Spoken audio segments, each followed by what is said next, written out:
এই ভিডিওতে আমরা ডকার সম্পর্কে শিখব। ডকার হচ্ছে এমন একটা সিস্টেম যেখানে আপনি যে কোডগুলো লিখবেন সেই কোডগুলোর সকল ডিপেন্ডেন্সি, এনভায়রনমেন্ট ভেরিয়েবল বা আপনার যত যা লাগে সবগুলো একসঙ্গে একটা কন্টেনারের মধ্যে থেকে যায়। ধরেন আপনার কাছে একটা লাঞ্চ বাক্স আছে, এর মধ্যে কি আছে?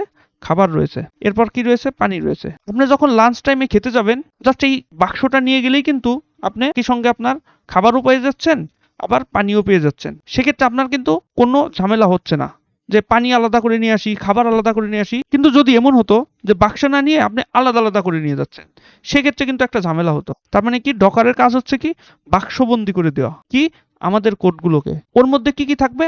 সকল ধরনের ডিপেন্ডেন্সি, কিভাবে রান হবে, কি কোড রয়েছে, সবগুলোই একটা বাক্সবন্দি করে রাখে। এই বাক্সের মধ্যে যা থাকবে সেগুলো কিন্তু আমার বন্ধু পেয়ে যাবে, বা আমি আরো যদি কারোর কাছে শেয়ার করি সে কিন্তু সবগুলোই পেয়ে যাবে। এরকম যদি বাক্স আরো অন্য কাউকেও যদি দেন, সবাই কিন্তু সেম বাক্সটাই পাবে, খাবার থাকবে, পানি পাবে। এই দুইটা জিনিসই কিন্তু সে একই সাথে পেয়ে যাচ্ছে। এই ডকারের কন্টেনারের মধ্যেও সেম ভাবেই সকল কোডগুলো যখন থাকবে, আপনি এটা যার কাছেই শেয়ার করেন সে কিন্তু একই সাথে সবগুলো পেয়ে যাচ্ছে। এই একই সাথে সবগুলো পেয়ে যাওয়ার জন্য আমরা ডকারকে ইউজ করব। ডকার আমরা আরো একটা কারণে ইউজ করতে পারি। ধরুন আপনার কম্পিউটারের এনভায়রনমেন্টে নোড 16 ইনস্টল করা, কিন্তু আপনার বন্ধুর কম্পিউটারের এনভায়রনমেন্টে নোট 18 ইনস্টল করা। এখন নোট 16 এবং নোট 18 দুইজনের আলাদা আলাদা ভার্সন হওয়ার কারণে আপনি যে প্যাকেজগুলো ইনস্টল করেছেন সবগুলোই নোট 16তে চলে, কিন্তু কিছু কিছু প্যাকেজ আছে যেগুলো কি নোট 18তে ইনস্টল হয় না, কারণ ভার্সনের চেঞ্জ হওয়ার কারণে প্যাকেজগুলো সঠিকভাবে কাজ করে না। তখন কিন্তু একটা ঝামেলা তৈরি হয়ে গেছে।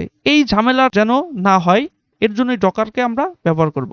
যদি এমন একটা আমরা সিনারি তৈরি করতে পারি যেখানে আমার কি নোট 16 রয়েছে, কিছু প্যাকেজ রয়েছে। এখন আমি এই টোটাল বাক্সটাকে আমি পাঠিয়ে দিলাম আমার বন্ধুর কাছে। ইনস্টল যখন করতে যাবে তার কম্পিউটারে কি হয়ে যাবে? নোট 16 ইনস্টল হয়ে যাবে, তারপরে যে সকল প্যাকেজ ছিল সেই প্যাকেজগুলো ইনস্টল হয়ে যাবে। সেক্ষেত্রে কিন্তু আর সমস্যা থাকবে না। এই কারণে আমরা মূলত ডকারকে ব্যবহার করব।